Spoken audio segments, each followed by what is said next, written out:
Welcome back to Seamrippin, an episode where I just talk about whatever the hot topic issue is going on in the sewing world and then fumble through the introduction and have to record it a second time. This is probably going to be the most unfiltered that you see me. I'm not going to edit out my fumbles because why? Why bother? This is me, and this is a more relaxed topic. I'm not actually going to be sewing in this. If you've never paid attention to any of the seam rippins I've done before, total it being one, we're working on it. Then I'm basically just picking a topic that has come to light and has been debated quite a bit by the community, and it's hashtag triggered me to the point of wanting to rant. And I don't mean ranting like in a bad way. Like I'm not going to go off the cuff or be completely unfiltered and rude or anything like that. Everybody's entitled to their opinions. I just kind of go from the gut and talk about how I feel about said topic and then spur on conversation in the comments. Absolutely welcome opposing opinions. Absolutely. Like down in the bottom in the comment section, you know, under where my legs should be. So obviously I would love to hear from people and what you think I'm going to be talking about. Oh, well, I know what I'm talking about, but anyway, right. So what am I talking about? One of the big things that people keep bringing up in sewing groups and Facebook and Discords and Reddit and everything is what makes a good bag pattern.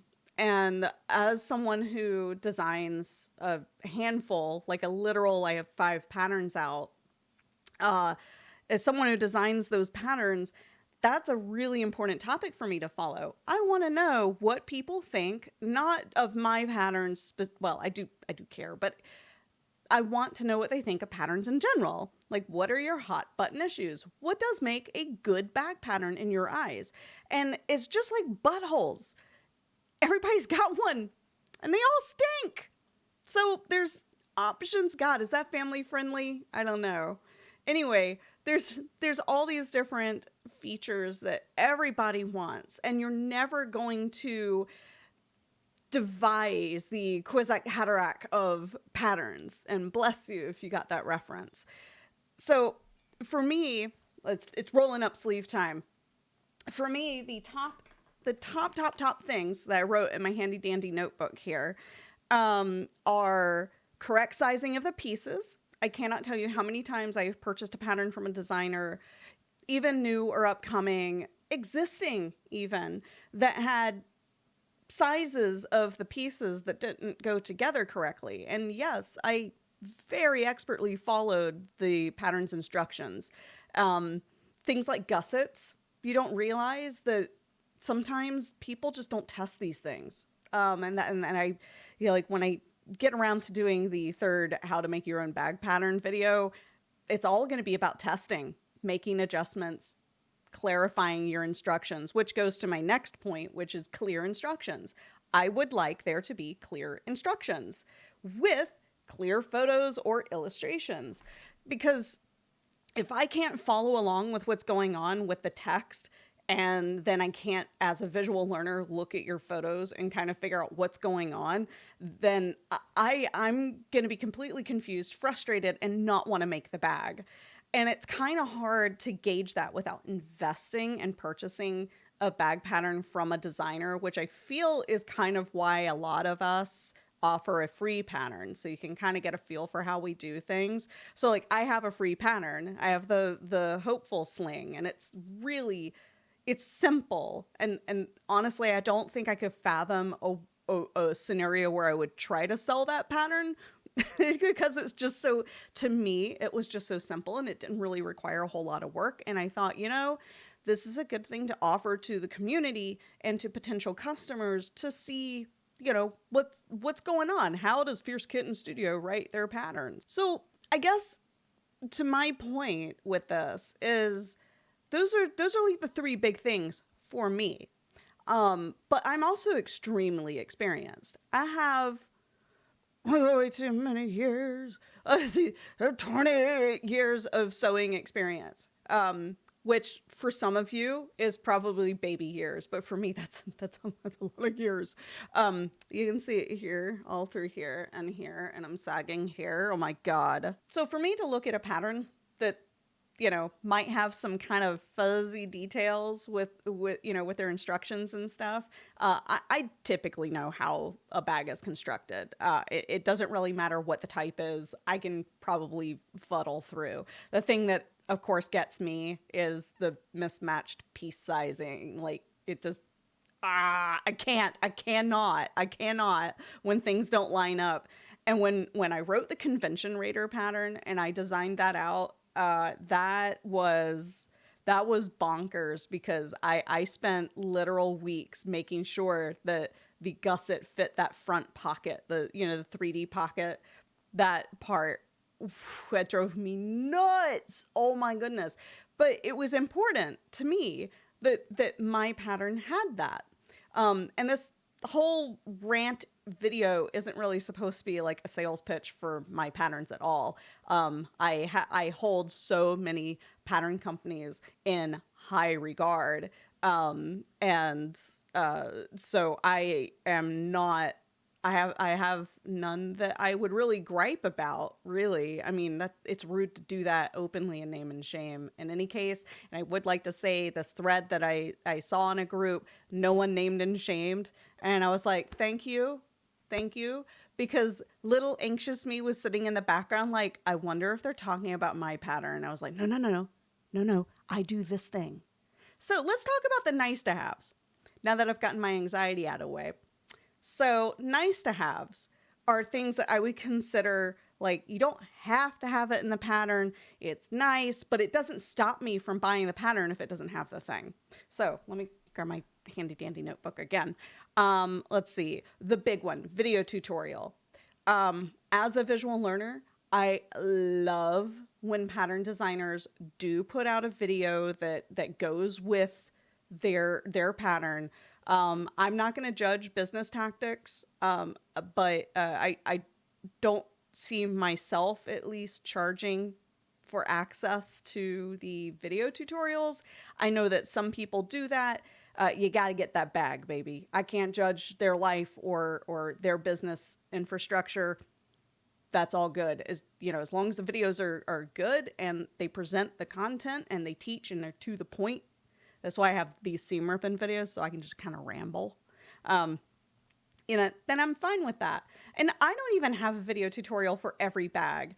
I lean very heavily on Lady Crafts for the Hopeful Sling, Lauren Mormino, which everyone knows is so whatever. She is adorable and awesome, and she did the Mighty Messenger. So I was like, I'm not going to redo it.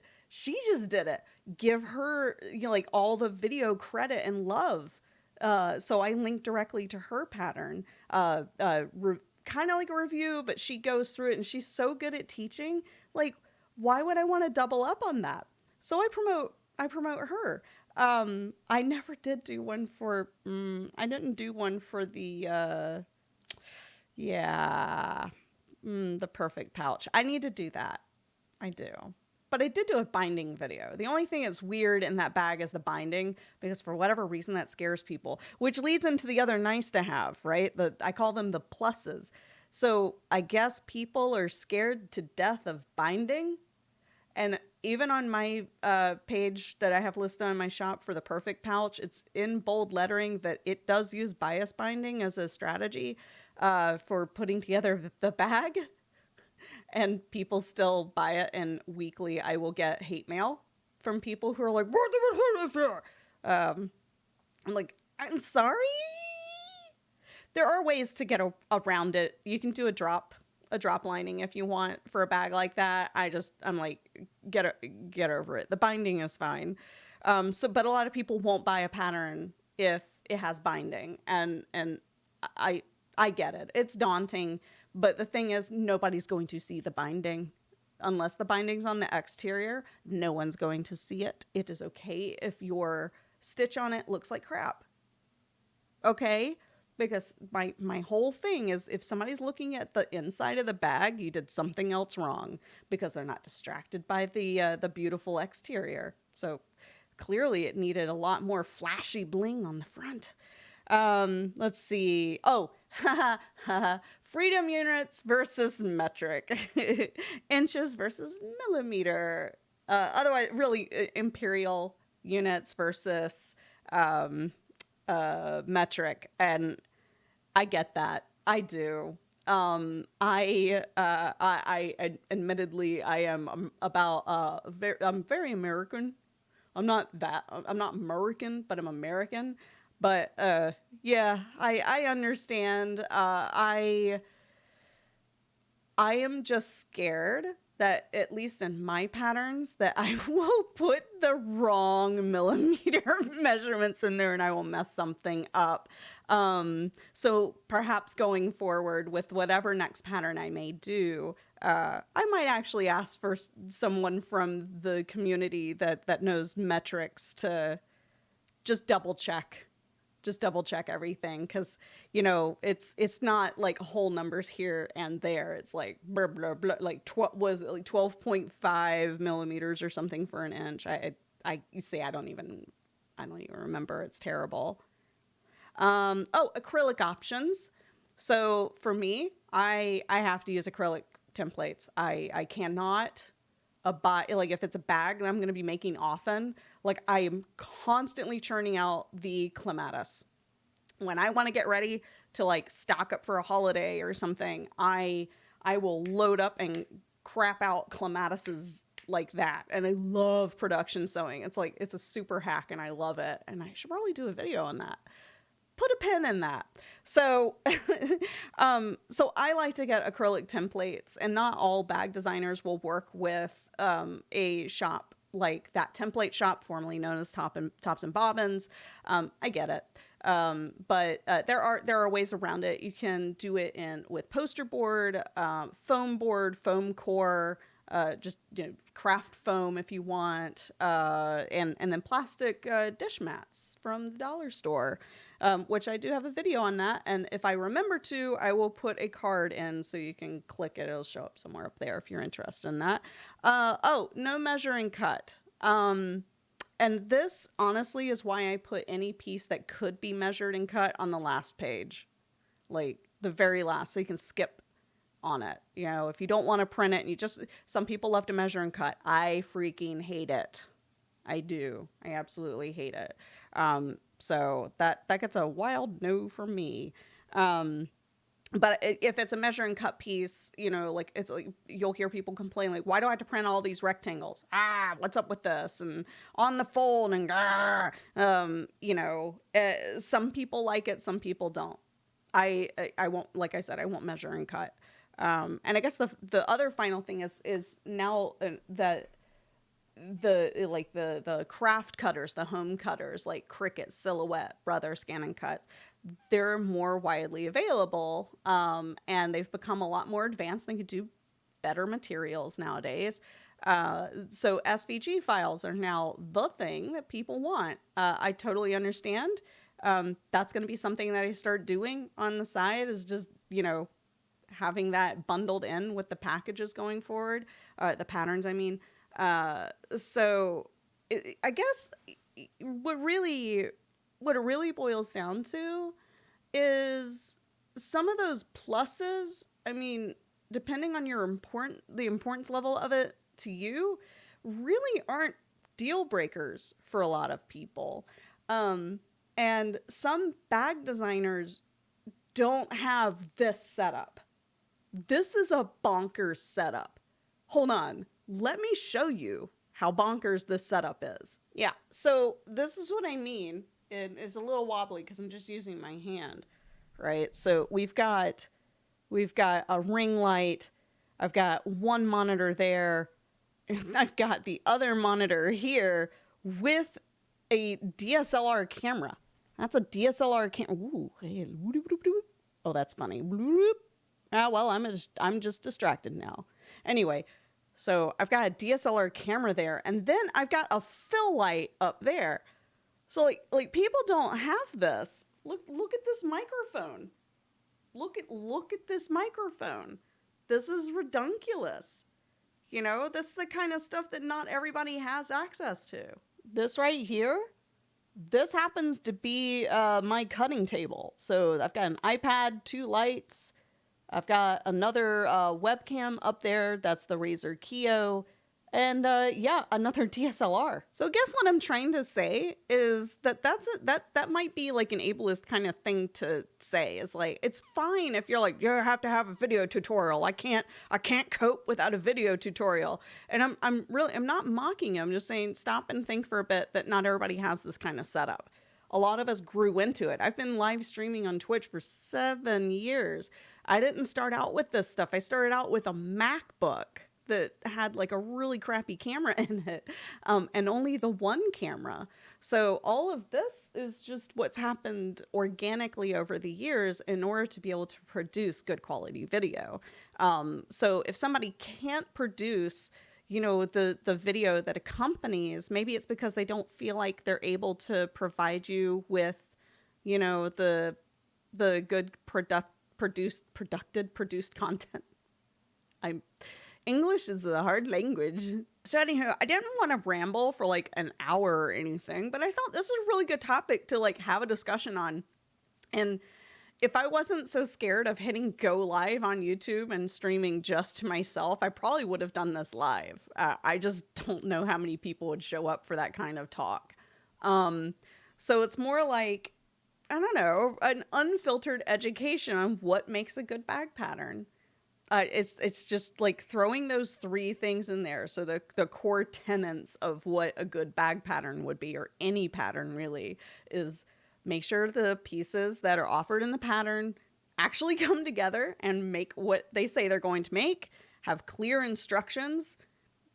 I won't tell you how many testers I need to go through my instructions because I'm ADHD as heck, and so I'll be like squirrel in the middle of a sentence and it just doesn't sound right. And of course, clear photos or illustrations. I do illustrations because I feel like if I do photos, it's just not gonna be as good. I enjoy having the illustrations. I like those. I like putting them together too. It's a lot easier to edit as well if you're like, oh crap, I made a mistake, or I changed the pattern, I need to go back. So, because at that point, if you're doing photos, you know, and you're like staging all these photographs, you have to get back to that point when you're remaking the bag to take photos, or even remember to take photos while you're building the bag for the pattern, you know, and that's hard. And then also when people go to print out photos, sometimes they don't print well. I mean, not everybody has access to a really good printer. I mean, even my printer's not even all that great. And so when I would print patterns, the PDFs, I don't print the instructions. I just read them from my monitor or my iPad that's over there collecting dust. So that's all I really had to say on the topic. I am very interested in hearing your insight. What do you think makes a good bag pattern gooder? Put it down in the comments below if you want. You can also reach out to me privately if you feel like, you know, making suggestions. I'm always open to suggestions for my patterns going forward, or even something if I can easily go back and update one of the existing patterns, I can do that too. Like I said, like SVG files are like big on my list. And even like the Mighty Messenger is like hugely offensive when it comes to, like, not offensive, but again, perspective. When it comes to the measure and cut, it has a lot of measure and cut pieces. It's very rectangular in shape, but it's still good. It's one of my first ones. But anywho, yeah, I hope that you guys leave info below, and thank you for listening to me pop off.